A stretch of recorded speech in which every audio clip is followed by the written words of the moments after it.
Baik, terima kasih Bu Moderator. Sudah dengar suara saya, Bu ya? Ya, jelas sekali, Pak.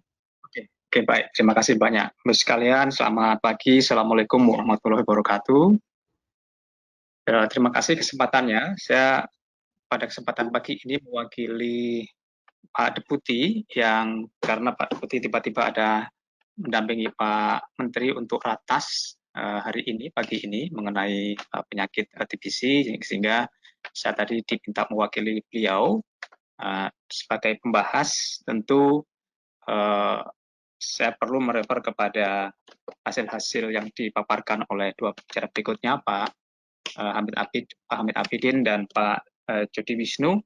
Saya kira kami sudah menerima juga paparan sebelumnya, jadi sudah mencoba mempelajari.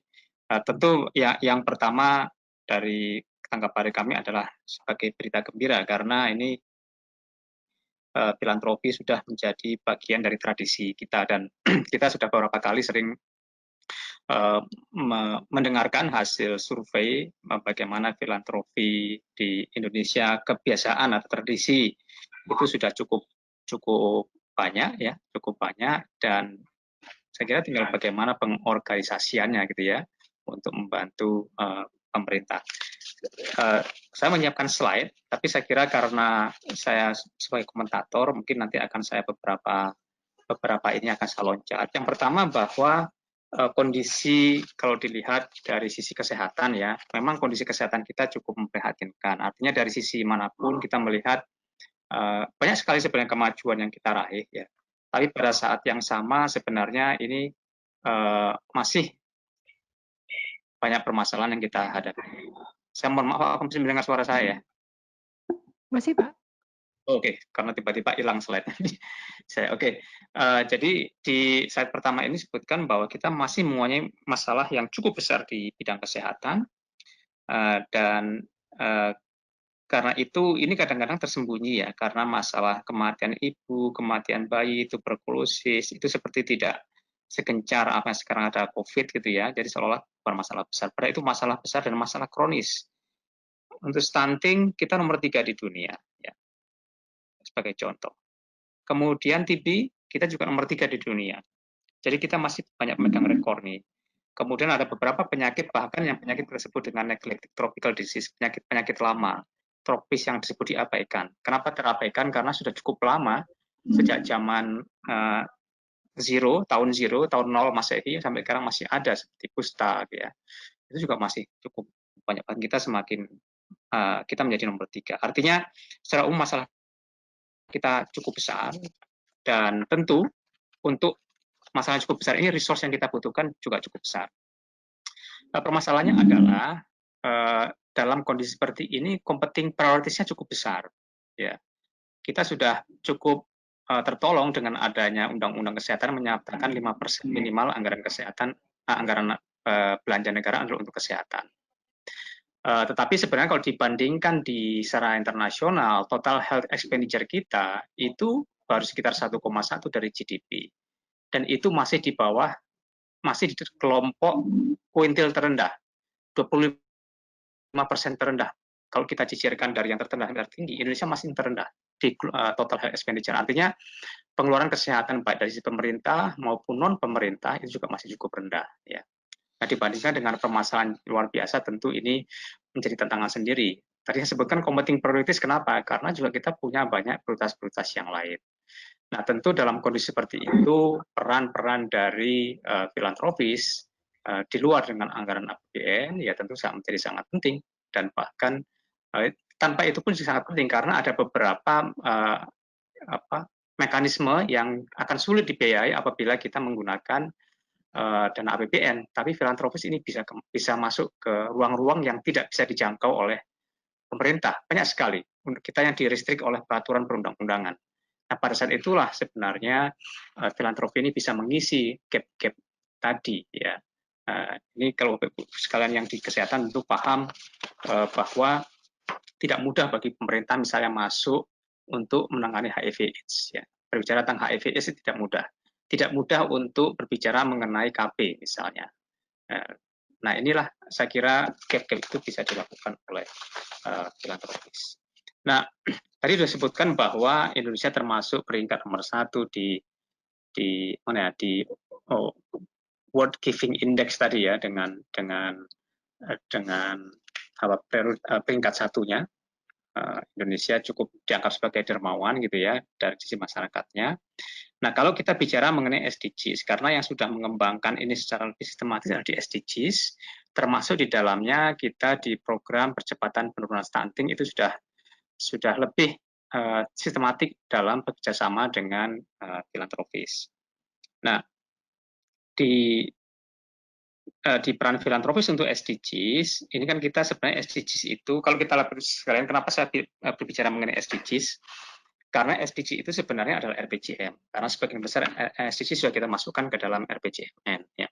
Dan di sana, di bagian besar dari SDGs, sebagai metamorfosa dari MDG adalah sektor-sektor kesehatan. Ya. Dan di sana sudah ada forum tersendiri mengenai filantropis. Tentu filantropi dan bisnis ini perannya cukup besar. Kalau dari sisi filantropi, saya kira kalau filantropi ini kesannya kan tadi seperti dalam definisi tadi memberikan bantuan, memberikan kedermawanan gitu ya, dengan memberikan secara langsung dia. Jadi kemudian bagaimana tantangannya supaya tidak no name tadi ya, no name dan sebagainya gitu ya. Nah, untuk di sektor bisnis, kalau kita berbicara mengenai filantropi dan bisnis ya, di bisnis itu sebenarnya tidak mesti dalam bentuk CSR. Kalau dunia bisnis, dan saya kira banyak pelaku filantropi ini yang juga adalah juga pada saat bersamaan adalah para pelaku bisnis. Sebagai contoh besar adalah di internasional misalnya Bill Gates Foundation. Pengaruhnya sangat besar di dalam konteks kesehatan. Fokus mereka juga sangat-sangat besar. Nah, tapi dalam dunia bisnis sendiri pun sebenarnya partisipasi cukup besar. Sebagai contoh untuk gizi, untuk stunting. Ini peran industri sangat besar. Kalau industri bisa menciptakan satu produk yang affordable bagi masyarakat miskin dan bernilai gizi tinggi, itu sudah sumbangan luar biasa. Karena permasalahan gizi kita adalah paradoks. Pada saat penduduk yang paling memerlukan gizi, itu pada yang sama adalah penduduk yang tidak punya akses terhadap produk-produk yang bergizi tinggi. Makanan-makanan yang bergizi tinggi. Karena itulah peran bisnis menjadi sangat penting di sana. Nah, harapan kami tentu kepada filantropi, khususnya di bidang kesehatan adalah bisa untuk mendukung dan masuk ke area-area yang di kita sendiri tidak bisa masuk. Contohnya di TPK ya, di TPK. Di TPK ini permasalahan, di TPK adalah daerah terpencil, tertinggal, kepulauan. Anggaran pemerintah krusial daerah-daerah itu, tapi pada yang sama daerah-daerah TPK itu biasanya kapasitas pelaksanaan juga rendah. Jadi kita bayangkan dengan anggaran yang ada belum tentu tereksekusi dengan baik. Bahkan kadang-kadang dihambur-hamburkan dalam tanda kutip ya, dengan intervensi yang tidak efektif. Nah, selama itu masuk ke dalam aturan keuangan, tentu bisa bertanggungjawabkan. Tetapi pemilihan program sendiri bisa jadi tidak efektif. Dan kita punya keterbatasan yang sangat tinggi di daerah-daerah itu.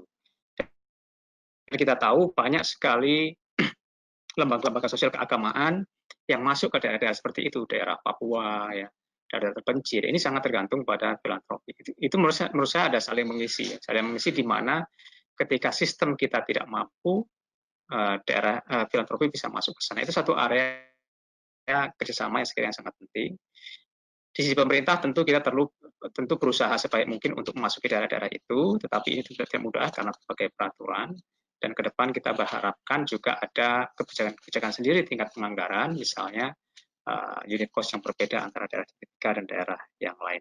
Kemudian kita harapkan juga menyasar pada kelompok miskin dan rentan, karena itulah masyarakat-masyarakat yang memang sangat membutuhkan. Saya kira juga filantropi ini tidak mesti memberikan anggaran ya. Menurut saya justru yang sangat penting adalah meningkatkan kapasitas. Bagaimana bantuan-bantuan yang diberikan itu bersifat untuk meningkatkan kapasitas atau technical assistance kepada pemerintah. Karena apa? Karena ya tidak semua dapat diselesaikan dengan dengan anggaran, dengan memberikan gitu ya, memberikan. Tapi peningkatan kapasitas bagaimana Pemda agar dapat memberdayakan masyarakat memanfaatkan anggarannya. Karena sebenarnya potensi pemerintah walaupun tidak banyak juga ada juga gitu ya. Ada juga. Ini yang kita lakukan dengan kerjasama dengan beberapa instansi internasional. Misalnya kita bersama dengan UNICEF. Kita fokus dengan UNICEF adalah tidak delivery, tidak melaksanakan program delivery program itu sendiri. Tetapi kita berkonsentrasi bagaimana mengkatalis sistem yang ada untuk mempercepat proses dan menghasilkan untuk leverage yang lebih tinggi. Ya.